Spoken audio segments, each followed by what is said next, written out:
रिया चक्रवर्ती की जिंदगी 2020 में सुशांत सिंह राजपूत की मौत के बाद पूरी तरह बदल गई।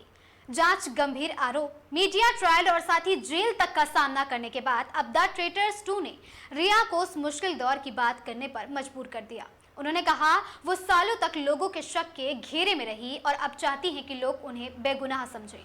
नमस्कार, आगाज टाइम्स देख रहे हैं आप। मैं हूं आपके साथ पलक शर्मा। स्वागत है आपका हमारी इस खास पेशकश बॉलीवुड जलवा में। 14 जून 2020 को सुशांत सिंह राजपूत मुंबई स्थित अपने फ्लैट में मृत पाए गए थे। शुरुआती जांच के बाद मामला आत्महत्या से जुड़ा माना गया, लेकिन कुछ ही समय में यह देश का सबसे चर्चित केस बन गया।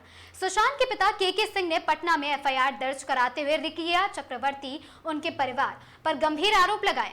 आरोपों में आत्महत्या के लिए उकसाने, मानसिक प्रताड़ना और पैसों से जुड़े आरोप शामिल थे। रिया और उनके परिवार के इन आरोपों से इनकार करने पर मामला आगे बढ़ा।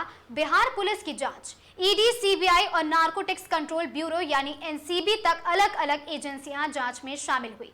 इसके बाद कहानी में ड्रग्स एंगल सामने आया। जांच के बाद रिया और उनके भाई शौविक चक्रवर्ती से एनसीबी ने पूछताछ की। रिया को सितंबर 2020 में ड्रग्स से जुड़े मामलों में गिरफ्तार किया गया और वही करीब 27 दिनों तक न्यायिक हिरासत में रिया रही हैं।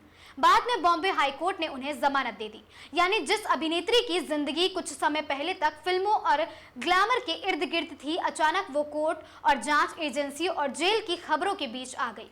इस पूरे विवाद का असर सिर्फ रिया पर नहीं पड़ा, उनके परिवार और जांच मीडिया की निगाहों में आ गया। रिया के पिता इंद्रजीत चक्रवर्ती रिटायर्ड आर्मी ऑफिसर और उनकी मेडिकल कॉप्स में सेवा दे चुके हैं। 2020 में रिया ने खुद एक वीडियो शेयर कर दावा किया है कि उनके पिता को मीडिया ने घेर लिया और परिवार को सुरक्षा की जरूरत महसूस हो रही थी। उस समय रिया ने कहा था कि उनका पूरा परिवार लगातार जांच और सार्वजनिक दबाव से गुजर रहा है। अब रिया ने अपने पिता से जुड़ा एक और दावा सामने रखा है। फराह खान के साथ बातचीत में उन्होंने बताया कि उनके पिता एक बड़े अस्पताल में मेडिकल सुपरिटेंडेंट की नौकरी उन्हें मिलने वाली थी, लेकिन अस्पताल को उनका सरनेम पता चलने के बाद कथित तौर पर नौकरी देने से इनकार कर दिया गया। रिया के मुताबिक उनसे कहा गया कि अगर वह रिया चक्रवर्ती के पिता हैं तो वह काम नहीं कर सकते। इस दावे की स्वतंत्र पुष्टि उपलब्ध रिपोर्टों में नहीं है, इसलिए इसे रिया का दावा ही माना जाना चाहिए।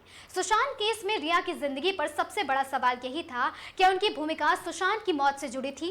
वर्षों की जांच के बाद मामला 2025 में सीबीआई ने सुशांत की मौत के मामले में क्लोजर रिपोर्ट दाखिल की। रिपोर्ट में सीबीआई ने कहा उसे रिया या उनके परिवार की ओर से सुशांत को आत्महत्या के लिए उकसाने या किसी भी आपराधिक साजिश में शामिल होने के सबूत नहीं मिले और मामले को वहीं पर बंद करने की मांग कर दी गई थी। और आज द ट्रेटर्स 2 में रिया जब कहती हैं कि वह सालों तक लोगों के शक के बीच रही और अब चाहती हैं कि लोग उन्हें बेगुनाह समझें, तो इसके पीछे 2020 के उस बात के दौर को याद किया जाता है, दिखाई देता है, जब एक तरफ सुशांत की मौत का सदमा और दूसरी तरफ खुद पर लगे आरोपों का बोझ। रिया के मुताबिक इस दौर ने उनकी और उनके परिवार की जिंदगी को बुरी तरह से प्रभावित किया था।